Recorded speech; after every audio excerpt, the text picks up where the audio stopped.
Today on the guest list, we're talking to Mark Wahlberg. Why tell this story, Father Stu?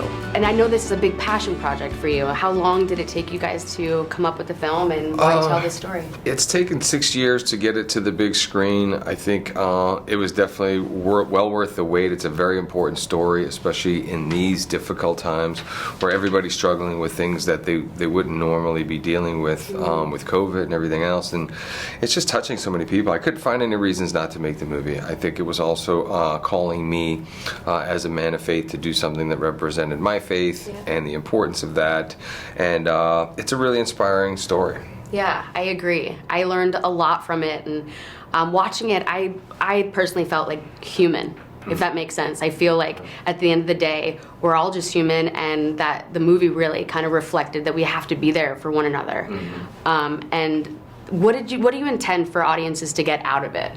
Well, you just touched on it. I mean, ultimately, right, for people to see the good in for people, to not give up on people, to not turn their backs on them. People need to know that we're rooting for them, we support them, we accept them for who they are. And also, all of us challenging each other just to do a little bit better, to be a little bit better, you know? Yeah. I think, doing good things feels really good. It's really rewarding. And so, extend the love a little bit. Yeah, love the love. And you talked about faith. What can Father Stu teach everybody, no matter what they practice, about the importance of faith? Yes, just to continue to have it. I think if we're lucky enough to get older, we're going to be faced with different problems. I mean, I've suffered so much loss and adversity over the last 2 years, things I never thought I'd experience, and my faith gives me comfort through that.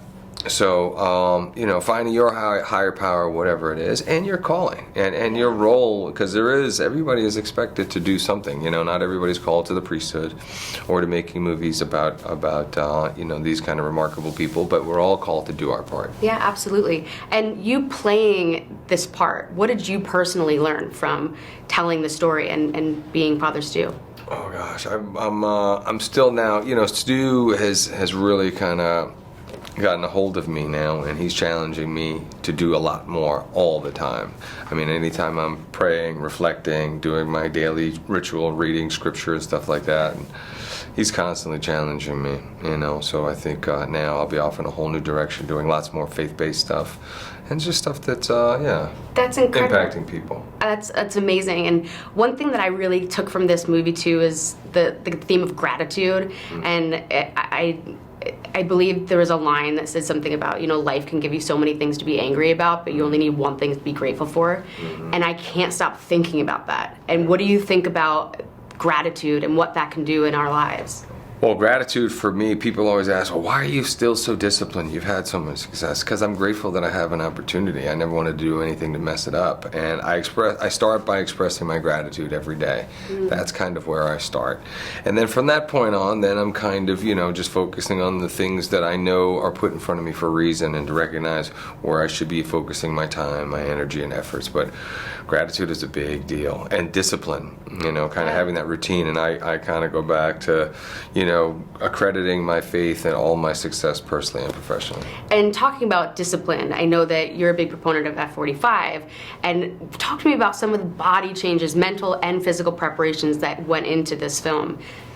Yeah, it was just one of those things where Stu was such a strong physical presence, and for him to be diagnosed with this rare muscular degenerative disease, and to see his physicality deteriorate, but yet only to see his spirituality soar. I mean, he was a very strong man who, when he was at his weakest physically, had the power of 1,000 men spiritually. Yes, that's why he touched so many people. Yeah, and does it give you a bigger appreciation for our bodies and our physical health? Of course, yeah. I mean, I firsthand watched my dad deteriorate in the same way that Stu did. I watched it happen to my mom.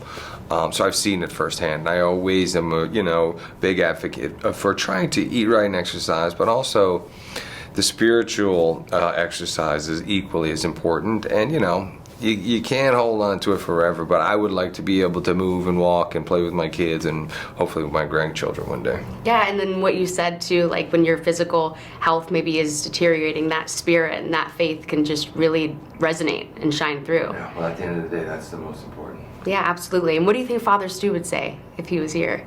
and watched it. I think he would have gotten a real kick out of the movie, and then he'd probably be saying, "What's next?" And if you ever heard one of my confessions, he'd be saying, "I'm so boring." Like, you know. Yeah. I've Don't come back until I have something interesting to say.